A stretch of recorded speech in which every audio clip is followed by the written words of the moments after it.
nombre es Carlos González. Y a veces me pregunto si eso todavía significa algo. Durante años, viví con una guitarra en la espalda y una ilusión en el pecho. Era parte del grupo Fugitivo, una banda que no solo tocaba música, llevábamos esperanza, fiesta, alegría, a rincones donde la vida dolía. La gente nos aplaudía, nos pedía fotos, nos agradecía, pero lo que nadie sabía es que detrás de cada show había un secreto por el que hoy mis compañeros están muertos. Yo no debería estar aquí, no debería estar hablando, de hecho, no debería ni estar respirando, porque el 25 de mayo de 2025, a mí también me estaban esperando para morir. Francisco, Víctor, Nemesio, José, Liván. 5 hombres con quienes compartí más que escenarios. Compartí habitaciones de hotel, carreteras interminables, risas, lágrimas y silencios pesados como plomo. Esa mañana, mientras yo cambiaba una llanta desinflada en medio del calor sofocante, ellos se dirigían a una cita con la muerte, una presentación privada, una tocada que, según el representante, era de confianza. Nadie sospechó, nadie preguntó, porque en este negocio, aprender a no hacer preguntas es parte del contrato no escrito. Cuando logré llegar al lugar, el silencio me dio la bienvenida. Nadie contestaba el celular, ningún vehículo, ningún ruido. Solo un presentimiento que me partió el estómago en dos. Algo terrible había pasado. Desde ese día, no he vuelto a dormir en paz, porque cuando cierro los ojos, los escucho. No con la alegría de un ensayo o una fiesta, sino con el horror de un último aliento. Sus gritos, sus súplicas, su confusión, están atrapados en mí, como si parte de ellos se hubiera quedado adherida a mi piel para siempre. No me salvé por inteligencia, ni por precaución. Me salvé por una casualidad tan absurda que duele aceptarla. Llegué tarde, eso fue todo. Una simple llanta, un olvido en casa, un minuto de diferencia. Y ahora estoy aquí, solo, roto, sobreviviente. Pero esa tardanza que me dio la vida es la misma que hoy me condena, porque ser el único que queda con vida también te convierte en el único que puede hablar. Y lo que voy a contar, lo que nadie se atreve a decir, podría costarme mucho más que la fama, mucho más que el anonimato. Podría costarme la vida, pero ya no me importa, porque si el silencio mata, entonces que la verdad sea mi único escudo. Ese día lo tengo grabado en la memoria como una película que no termina. Cada detalle, cada decisión, cada segundo.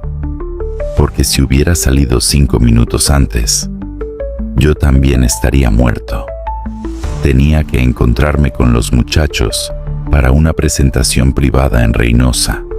No era la primera vez que tocábamos para clientes especiales.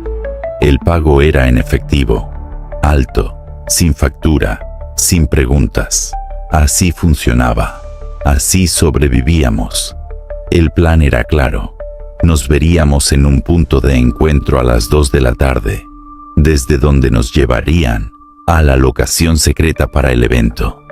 Pero ese día, una maldita llanta cambió mi vida. A medio camino, escuché el estallido. El auto se tambaleó y tuve que orillarme en la carretera, entre el calor, el polvo y el miedo. No había señal. Caminé buscando ayuda, sudando más de angustia que de calor. Encendí el teléfono. Llamé a Francisco. Buzón. A Víctor. Nada. Nemesio, José, Liván. Nadie contestaba. Lo sentí. Sentí que algo no estaba bien. Después de casi una hora, logré avanzar, y llegar al punto de reunión. Pero cuando llegué, no había autos, no había nadie esperándome, solo un vacío tan extraño, tan seco, que helaba el pecho. Pensé que ya habían partido al lugar del evento, pero el lugar estaba demasiado tranquilo, demasiado vacío, sin señales, sin rastros. Esa fue la última vez que vi con vida a mis compañeros. Ese fue el último día en que creí que todo esto era solo música. Desde entonces, me repito una y otra vez, ¿qué hubiera pasado si la llanta no se revienta? ¿Qué pasaría si no olvido mi chaqueta y salgo antes? ¿Por qué yo no estaba ahí? ¿Fue una coincidencia absurda? ¿O fue un acto divino? Comenta aquí abajo. ¿Crees que fue pura casualidad o que Dios me apartó para contar esta verdad? Suscríbete, dale like y comparte este video si crees que la verdad merece ser contada, aunque duela, aunque incomode, aunque alguien quiera silenciarla.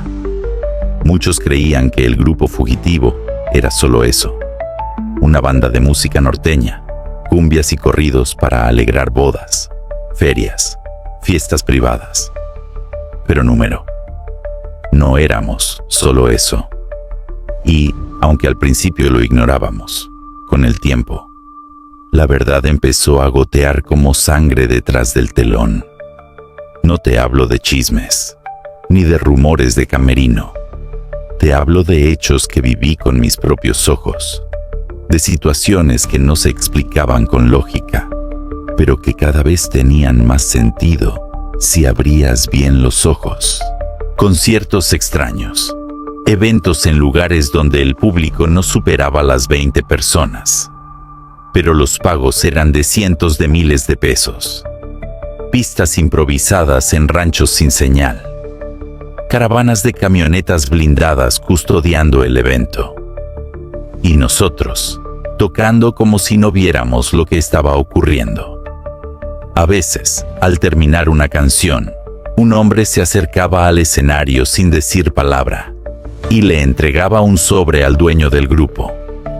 Sobres cerrados, sin remitente, sin explicaciones, solo instrucciones. Toca esta canción y no mires a nadie a los ojos. Recuerdo una vez que Francisco, el vocalista, preguntó, ¿quién paga todo esto? Aquí no hay entradas ni boletos. El dueño lo miró fijamente y le respondió con una frialdad escalofriante. No pregunten, solo toquen. Así viven. Y así viven sus familias. Con el tiempo, empezamos a darnos cuenta de que algunos conciertos no eran para entretener. Eran para sellar pactos, reuniones privadas donde la música era solo el telón de fondo para negocios turbios, intercambios de poder y celebraciones que no tenían nada que ver con aniversarios o cumpleaños.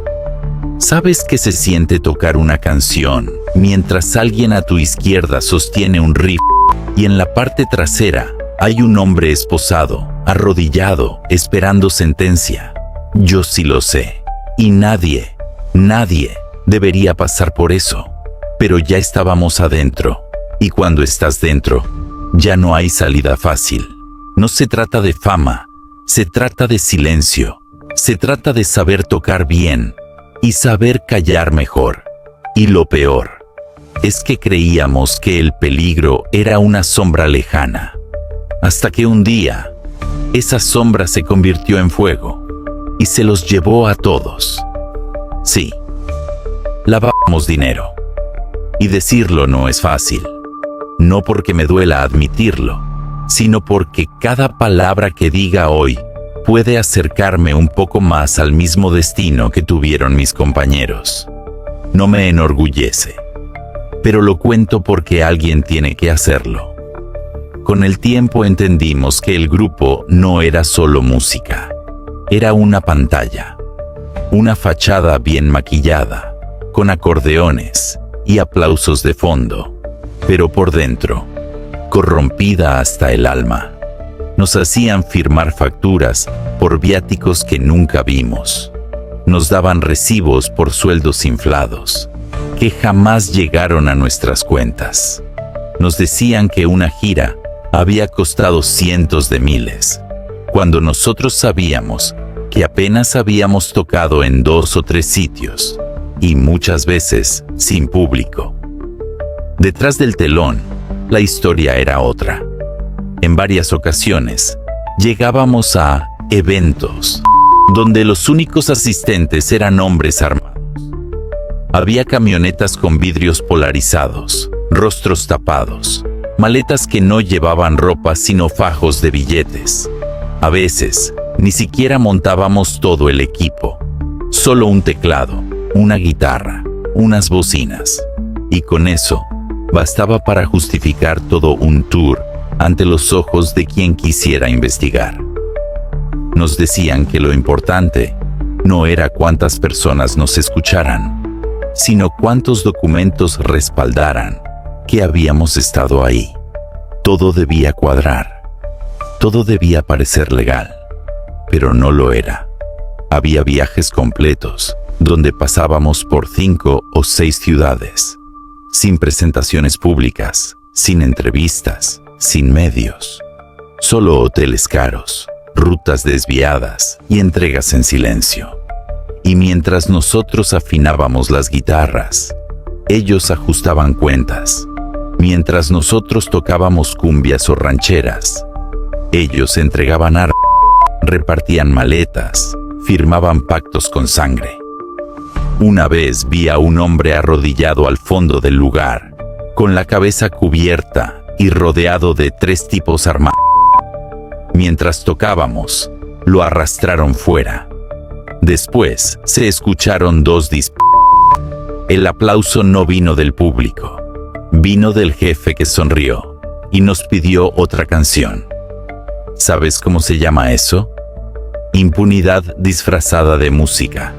Y nosotros, sin saberlo del todo al principio, pero luego sí, nos convertimos en parte del engranaje. Nos usaban para limpiar dinero sucio. Nos usaban para simular. Y si hoy estoy aquí hablando, es porque sé que ya no hay marcha atrás. Porque si callo, me convierto en cómplice. Y si hablo, sé que me estoy firmando una sentencia. Pero ya no puedo cantar como si nada, porque cada acorde que suena en mi memoria viene manchado de sangre. Durante mucho tiempo, creímos que nuestro representante era simplemente eso, un tipo que manejaba la agenda, coordinaba fechas, negociaba con empresarios y hacía que todo fluyera detrás del escenario. Pero la verdad es que el verdadero jefe no era un músico, era un intermediario, un operador, un peón del crimen organizado vestido de manager. Su celular no sonaba por contratos, sonaba por códigos, por coordenadas, por mensajes que nunca se leían en voz alta. Nosotros pensábamos que trataba con promotores y empresarios del medio, pero en realidad, sus reuniones más frecuentes eran con tipos que nunca daban su nombre, con hombres que llegaban rodeados de escoltas, que no hablaban mucho, pero que miraban como si fueran dueños de la vida de todos en la sala. Él era quien decidía dónde íbamos, cuándo y para quién. Y había zonas que ninguno de nosotros se atrevía a pisar, pero que para él eran territorio seguro. Zonas donde el Estado no entraba, donde solo la ley del más armado reinaba.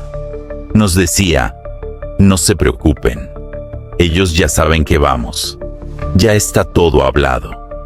Y eso bastaba para que subiéramos al autobús con el estómago hecho nudo. Pero no todos aceptaban. Recuerdo bien el día en que uno de nuestros compañeros, no diré su nombre, por respeto a su familia, se hartó. Miró al representante a los ojos y le dijo, conmigo no cuenten para esa tocada, yo no voy. Ya sé quiénes son esos tipos.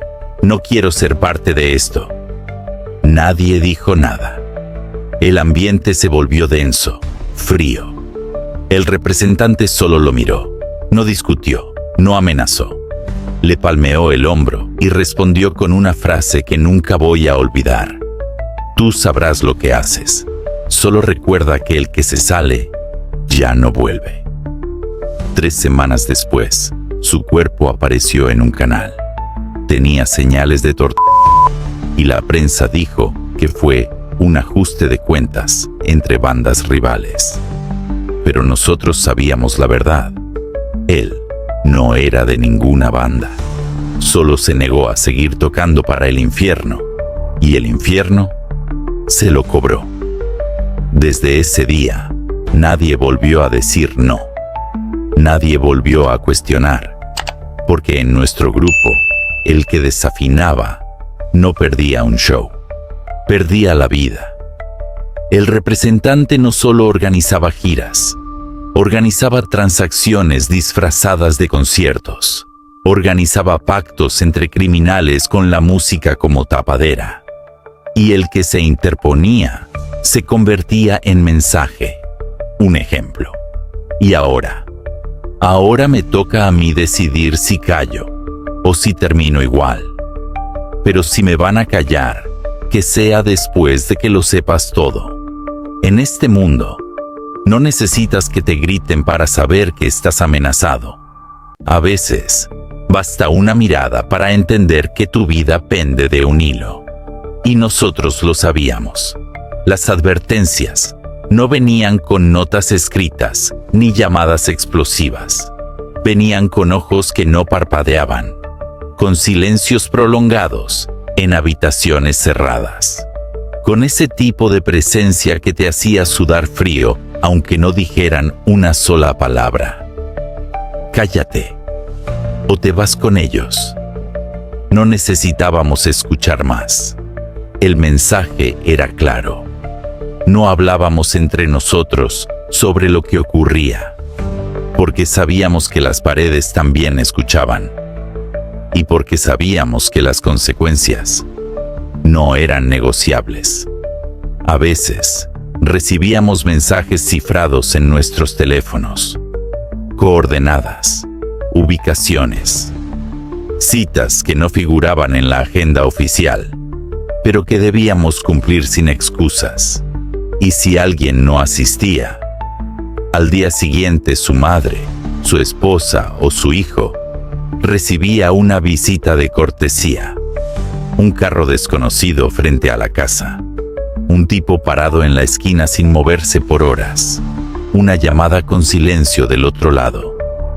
Era como vivir atrapado en un escenario invisible, donde cada nota equivocada podía costarte una bala. No vivíamos, sobrevivíamos. Dormíamos con el celular en la mano, no por ansiedad, sino por temor a no contestar a tiempo. Cada concierto podía ser el último. Cada aplauso podía esconder una señal. Cada ruta de viaje podía ser una trampa. Y aún así, seguíamos tocando. ¿Sabes por qué?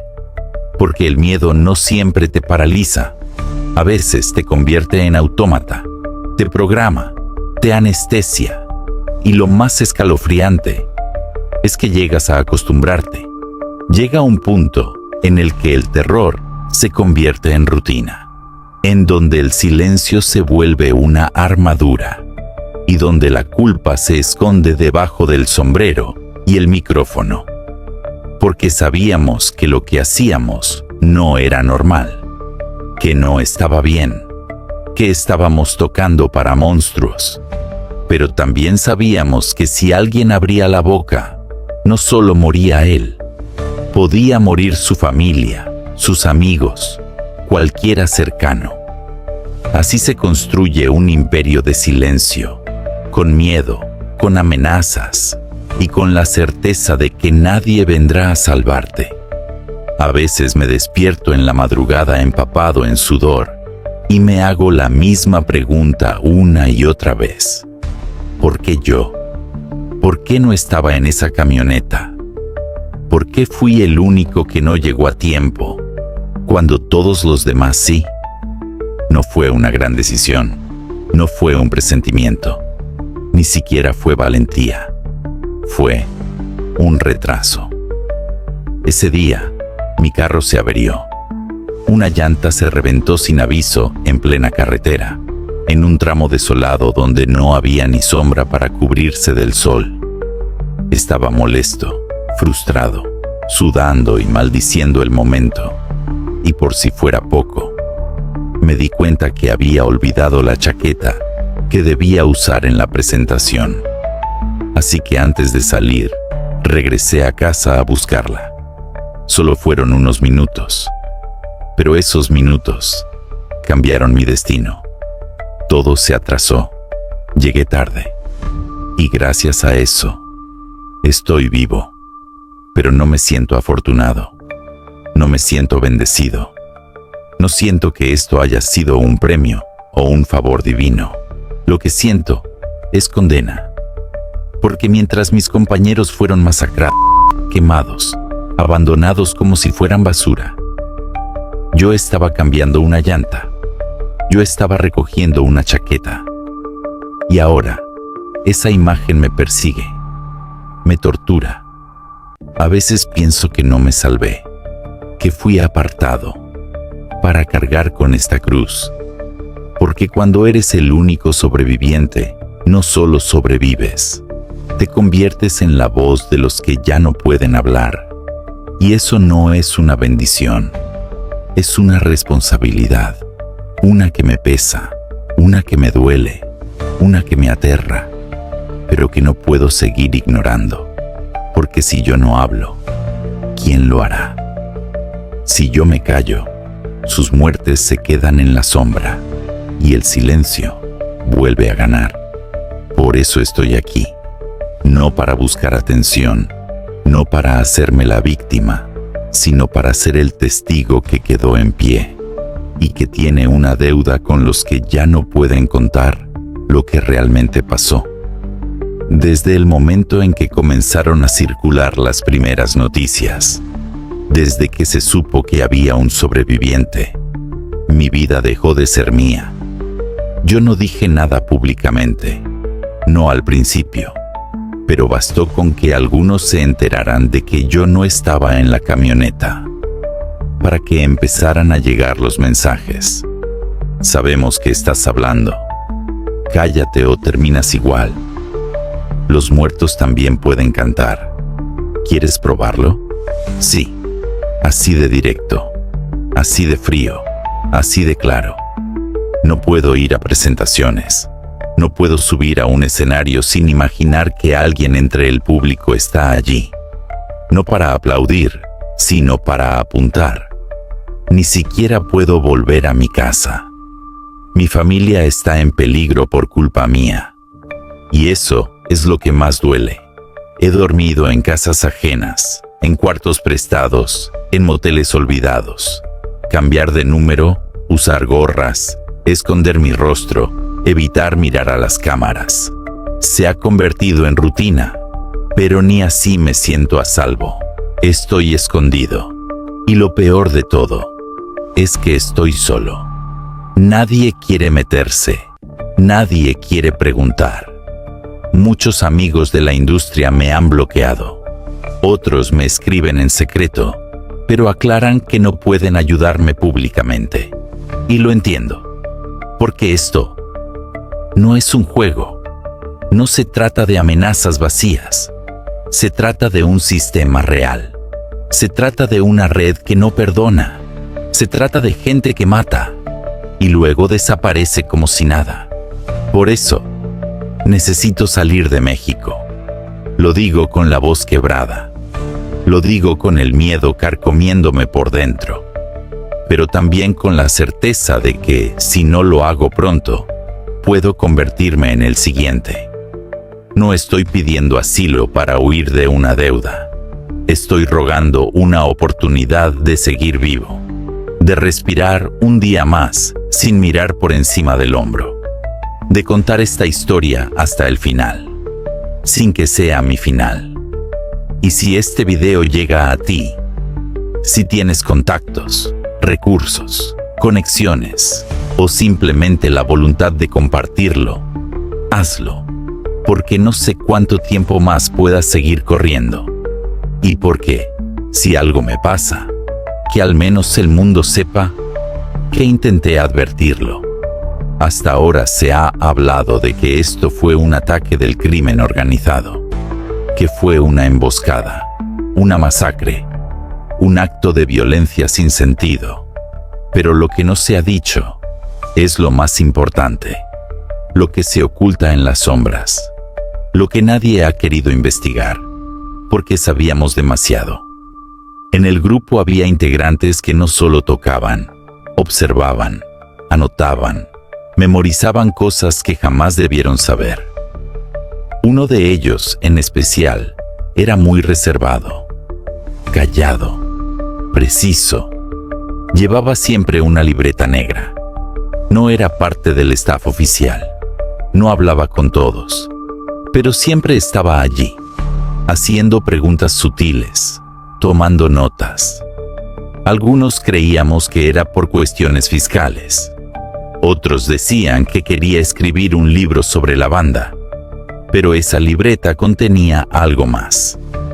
Fechas, nombres, rutas, montos, pagos que no figuraban en ninguna factura. Eventos que nunca se hicieron públicos. Contactos con alias, coordenadas de entregas, números de cuenta. Era como un mapa silencioso del infierno. Y esa libreta nunca apareció. Después de la masacre, los cuerpos fueron encontrados calcinados, irreconocibles. Pero los instrumentos estaban ahí, los estuches, las pertenencias personales, menos la libreta. ¿Coincidencia? Imposible. La policía dijo que fue un ataque narco, un mensaje de grupos rivales, una represalia, pero yo lo sé con el estómago y con el alma. No fue un ajuste de cuentas externo, fue una limpieza interna, una purga, una eliminación planificada, calculada, un acto quirúrgico para borrar pruebas, cerrar bocas y asegurar que nadie hablara. El problema es que yo soy el último eslabón suelto, el último que queda, el que aún respira, el que vio cosas que no debía, el que escuchó conversaciones que hoy no me dejan dormir. Y lo más aterrador es esto. No sé si la libreta sigue existiendo, pero sé que hay quienes piensan que yo la tengo. Y si eso es cierto, entonces no me están buscando solo para callarme. Me están buscando para recuperar algo, algo que podría derrumbarlo todo. Y por eso hablo, porque el silencio ya no me protege. Ahora, el silencio me convierte en blanco. No estoy haciendo esto por fama, ni por venganza, ni por algún tipo de redención pública.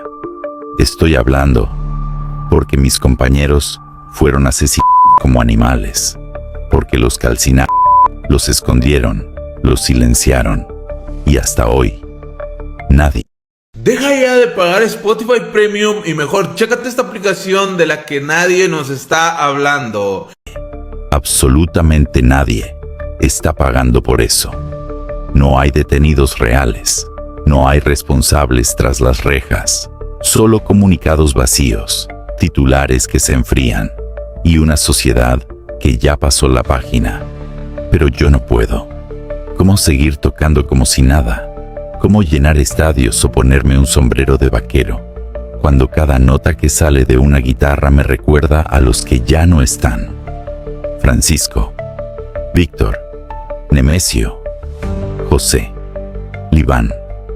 5 nombres, 5 hombres, 5 vidas cegadas no por balas perdidas, sino por un sistema que usó la música como cortina de humo para el crimen. Y ahora yo estoy aquí, solo, sin escenario, sin aplausos, sin nadie detrás, más que la memoria de ellos y el eco de lo que no se debe olvidar. Si algo me pasa después de este video, si mañana no contesto el teléfono, si mi rostro aparece en una nota roja o me declaran desaparecido, ya saben quién fue. Y no estoy exagerando. Estoy diciendo lo que muchos callan. Y eso, en este país, es una sentencia de muerte. Pero no me importa, porque si me callo, la historia termina enterrada junto con sus cuerpos, y yo no voy a permitir que los sepulten por segunda vez. Comenta aquí abajo.